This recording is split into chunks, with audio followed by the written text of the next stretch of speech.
पावसाळा सुरू झाला की पावले वळतात ती धबधबे, ट्रेकिंग आणि डॅमकडे. अशाच एका अप्रतिम निसर्गरम्य ठिकाणी आपण आज भेट देणार आहोत, सह्याद्रीच्या कुशीत वसलेल्या भंडारदऱ्याला.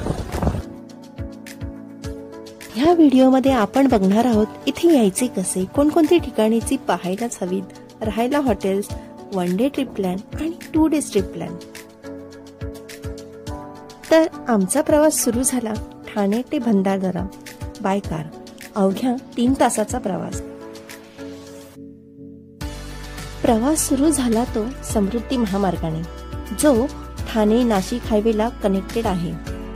ह्या एक्सप्रेसवेचा दर्जा इंटरनॅशनल लेवलचा आहे. लॉंग ड्राईव्ह साठी जर असा रस्ता असेल तर फिरायची मजा काही वेगळीच असते. मुंबई नागपूरला जोडणारा हा 701 किलोमीटरचा लांब एक्सप्रेसवे 6 लेनचा आहे. हा एक्सप्रेसवे पूर्णपणे ब्रिजवर बांधलेला. इगतपुरी ते कसारा साधारण 8 किलोमीटरचा सर्वात मोठा बोगदा इथे बघायला मिळतो. त्यामुळे माळशेज घाटातील ट्रॅफिक पासून आपला टाइम वाचतो.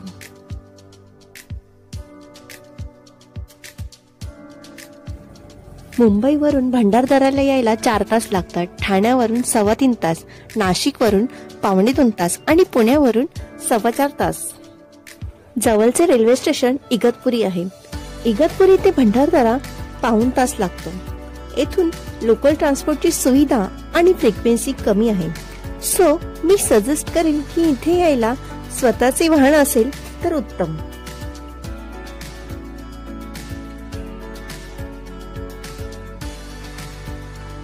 तर पहिले डेस्टिनेशन आहे रंधा वॉटरफॉल. हा भारतातील सर्वात मोठा 3रा वॉटरफॉल आहे. ह्या वॉटरफॉलवर 4 व्ह्यू पॉइंट आहेत आणि बघायला मिळते ते प्रवरा नदीचे उगमस्थान. येथे सुद्धा तुम्ही बोटिंगचा अनुभव घेऊ शकता. हा वॉटरफॉल कळसुबाई अभयारण्य आणि डॅमच्या एका कोपऱ्याला असल्यामुळे सुरुवात इथूनच करावी. बाकी सर्व डेस्टिनेशन एका पाठोपाठ एक असे लागूनच आहेत.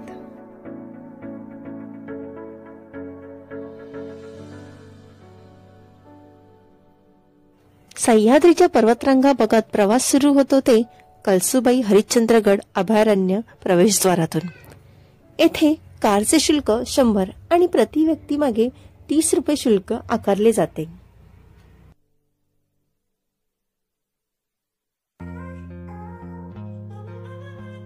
हा व्ह्यू लेकव्ह्यू हॉटेलच्या परिसरातून दिसतो. हा व्ह्यू डोळे भरून पाहण्यासारखा आहे.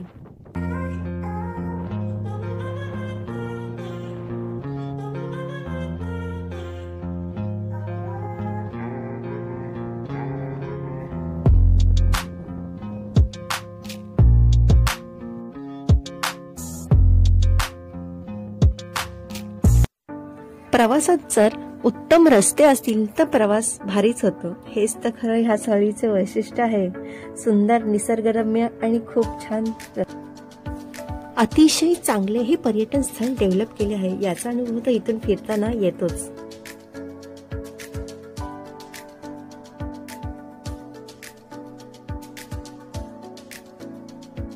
प्रवासात असे अनेक छोटे मोठे धबधबे आम्हाला दिसत होते. एका ठिकाणी आम्ही उतरलो. खूप सुंदर डोंगर रांगांचा व्ह्यू दिसत होता. एका आजीकडून पेरू आणि भुईमुगाच्या शेंगा घेतल्या.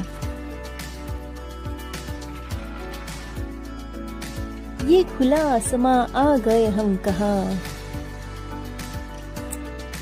प्रत्यक्षात खूप जवळून ह्या सह्याद्री रांगांमधून फिरण्याचे जे नेत्रसुख आहे ना, ते फक्त मोबाईल मध्ये बघण्यात मजा नाही येत. कॅमेऱ्यात दिसणाऱ्या या दृश्यांपेक्षा प्रत्यक्षात ह्या डोंगर रांगांमधून फिरताना कैक पटीने सुंदर वाटतात आणि मनाला भावते ती येथील शांतता. आणि आता आपण जाणार आहोत ते सर्वात लांबचे डेस्टिनेशन बघायला, ते म्हणजे अमृतेश्वर मंदिर. अमृतेश्वर मंदिरासमोर आहे एक प्राचीन तलाव, पुष्करणी तलाव. ह्या तलावात 4ही बाजूने देवतांच्या मूर्ती आहेत. एक मूर्ती गणपतीची असून बाकी विष्णूच्या आहेत. अमृतेश्वर मंदिर हे भंडारदऱ्यातील रतनवाडी गावाजवळ वसलेले आहे. ह्या गावाला लागूनच रतनगड किल्ला आहे. आहोत अमृतेश्वर मंदिराजवळ. हे आहे शंकराचं प्राचीन मंदिर. चला आता आपण बघूयात मंदिर. सह्याद्रीच्या कुशीत वसलेलं शतकानुशतक इतिहास जपणारं हे आहे अमृतेश्वर मंदिर. हे मंदिर शंकरास समर्पित आहे. मंदिरातील शिवलिंग हे स्वयंभू मानले जाते. जवळपास 1200 वर्षापूर्वी हे मंदिर शिलाहा राजवंशाने बांधले आहे. हे मंदिर हेमाडपंथी शैलीत बांधलेले असून दगडावरील कोरीवकाम अतिशय आकर्षक आहे. मंदिरातील स्तंभ, छत, द्वार आणि भिंत यांवर देवदेवतांच्या मूर्ती, निसर्गदृश्य, भौमितिक नक्षीकाम अतिशय सुबकपणे कोरले आहे. मंदिरातील शिवलिंग पावसाळ्यात पाण्याखाली असते. बाकी इतर महिन्यांमध्ये लिंगाला अर्पण केलेले अभिषेकाचे पाणी अमृतकुंडात जाऊन मंदिराच्या बाहेर एका विशिष्ट ठिकाणी येते. म्हणजे ही तांत्रिक कौशल्याची आणि जलव्यवस्थापनाची अद्भुत शैली येथे बघायला मिळते.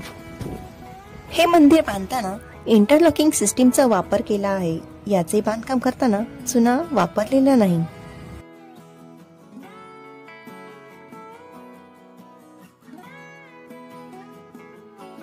आता आपण आलो आहोत ते नेकलेस फॉल बघायला. इथला प्रमुख वैशिष्ट्य म्हणजे हा नेकलेस फॉल खूप सुंदर दिसतो आणि जणू काही त्याने नेकलेसच धारण केलेला आहे असा हा फॉल दिसतो.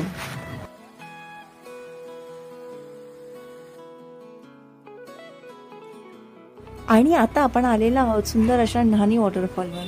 इथलं प्रमुख मेन वैशिष्ट्य म्हणजे इथे खूप सुंदर छान विकसित केलेलं आहे आणि सेफ्टी रेलिंग सुद्धा बांधलेले आहेत. चला तर मग बघूयात आता आपण. आणि जर तुम्हाला खायचं असेल तर इथे खाण्याचा ऑप्शन चांगले आहेत. गरम गरम भाजलेले मके, उकडलेले मके, चहा, कांदा भजी आणि तसेच तुम्हाला मॅगीही इथे हमखास मिळू शकते.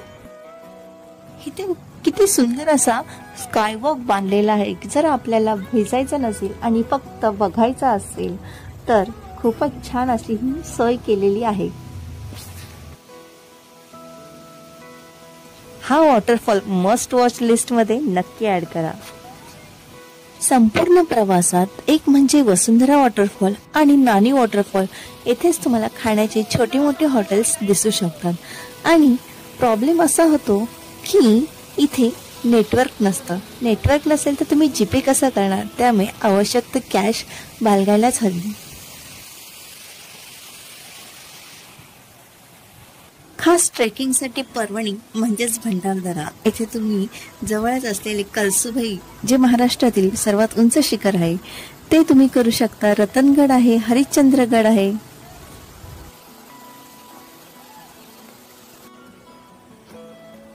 भंडारदराला जर तुम्ही हिवाळ्यात भेट देणार असेल तर इथल्या निसर्गाच्या सानिध्यातलं कॅम्पिंग आणि इथल्या थंडीचा नक्की अनुभव घ्या.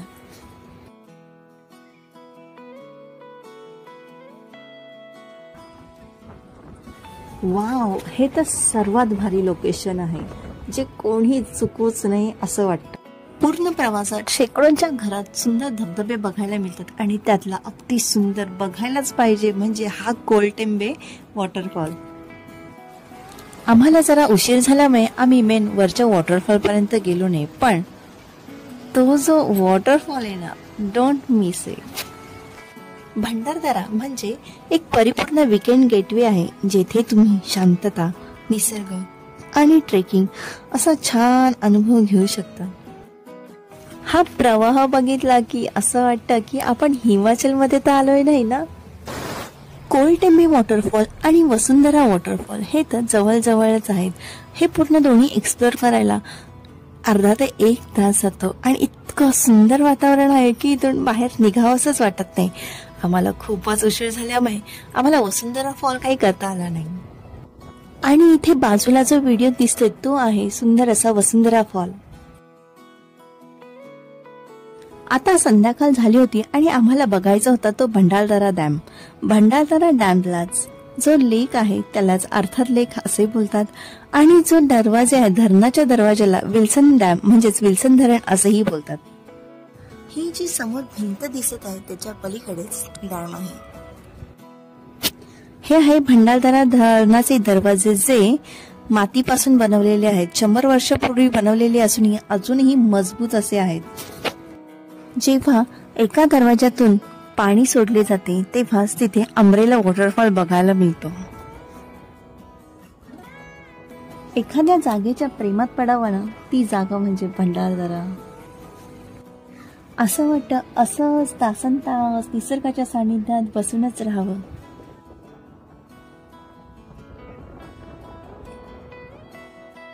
आयुष्यात प्रत्येकाने पावसात भंडारदऱ्याला भेट द्यावी, इतकं छान पर्यटन स्थळ आहे. आम्ही ज्या हॉटेलमध्ये स्टे केला तो आहे वंडरलस्ट रिसॉर्ट. एका रात्रीसाठी आम्ही हे हॉटेल बुक केलेलं. तसं बघायला गेलं तर मेन भंडारदरामधील जे हॉटेल्स आहेत त्यांचे रेंज खूप हाय आहे. म्हणजे हिल स्टेशन असल्यामुळे जरा जास्तच कॉस्टली होते, 5,000 6,000 पर नाईट. पण या हॉटेलची रेंज 2,000 पर नाईट होती. भंडारदऱ्यात गव्हर्नमेंटचे MTDC रिसॉर्ट सुद्धा अवेलेबल आहेत. आम्ही ठाण्यावरून संध्याकाळी 4च्या दरम्यान निघालो आणि 7-7:30 पर्यंत इथे पोहोचलो. या रिसॉर्टमध्ये स्वतःचं त्यांचं हॉटेल सुद्धा आहे आणि बाजूला स्विमिंग पूल सुद्धा आहे.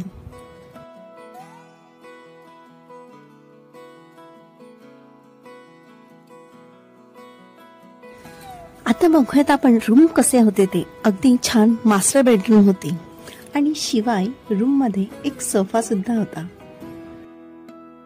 या रिसॉर्टची हॉस्पिटॅलिटी सर्व्हिस खूप छान आहे. तुमच्या बॅगा लगेच उतरवण्यापासून ते घेऊन जाण्यापर्यंत सर्व ते रिसॉर्टवाले करून देतात. शिवाय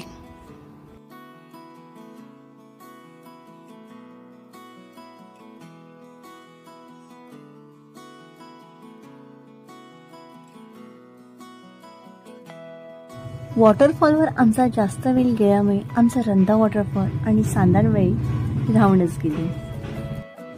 जर तुम्हाला वन डे ट्रिप प्लॅन करायचा असेल तर 10च्या आधीच तुमचा रंधा वॉटरफॉल बघून झाला पाहिजे. आणि मग आहेत ते सर्व ठिकाणी लाईनीतच असल्यामुळे तीही पटापट तुम्ही कव्हर करू शकता. रंधा वॉटरफॉल हा हरिश्चंद्र अभयारण्याच्या आणि डॅमच्या एकाच कोपऱ्याला असल्यामुळे तो सर्वात आधी कव्हर करावा. नंतर फॉरेस्ट एंट्री घेतली की पुढे 10 मिनिटांवरच तुम्हाला लेक व्ह्यू दिसेल. एक महत्वाची गोष्ट अशी की तुम्ही इथेच नाश्ताही करू शकता किंवा जेवण बरोबर घेऊ शकता, कारण पुढे पूर्ण प्रवासात रिटर्न येईपर्यंत तुम्हाला जेवणाची सोय काही मिळत नाही. हे आम्ही अनुभवलेले आहे आणि आम्हाला पुन्हा ह्याच हॉटेलवर यावं लागलं आणि तिथे आम्हाला 4-4:30ला आम्ही जेवण केलं. बेस्ट प्लॅन म्हणजे तुम्ही हा वीकेंड ट्रिप प्लॅन करा. सकाळी तुम्ही जिथून कुठे राहता तिथून सकाळी लवकर निघून दुपारी लंचच्या टायमापर्यंत या आणि मग नंतर दुसरे डेस्टिनेशन कव्हर करा. ज्या दिवशी तुम्ही येता त्या दिवशी रंधा वॉटरफॉल तसेच Bhandardara dam, boating, umbrella waterfall तुम्ही एक्सप्लोर करू शकता. आणि दुसऱ्या दिवशी तुम्ही लॉंगचे डेस्टिनेशन पहिलं कव्हर करा. सांदनव्हाई, अमृतेश्वर मंदिर, नेकलेस वॉटरफॉल, नाणी वॉटरफॉल, वसुंधरा वॉटरफॉल आणि कोलटेंबे वॉटरफॉल सर्व लाईनीतच आहेत. त्यामुळे ते एका दिवसात आरामात तुम्ही बघू शकता. मग तुमचे नेक्स्ट डेस्टिनेशन प्लॅन भंडारदरा करताय ना, मला कमेंट मध्ये नक्की सांगा. मला तुमच्या कमेंट्स वाचायला नक्की आवडेल. मला तर प्रत्येक पावसात भंडारदऱ्याला व्हिजिट करायला नक्की आवडेल. आणि तुम्हाला? इथून तर परतीच्या प्रवासाकडे पाय निघवतच नव्हते. इतकं सुंदर निसर्गरम्य ठिकाण, छान डोंगर रांगा, पण काय करणार, मजबुरी. तुम्हाला जर ही सर्व माहिती हेल्पफुल वाटली असेल तर तुम्ही ज्यांच्या सोबत फिरायला जाणार आहात त्यांना ही व्हिडिओ नक्की शेअर करा. थँक्यू. चला तर मग अशाच संपूर्ण माहितीसोबत पुन्हा भेटूयात नवीन व्लॉग मध्ये.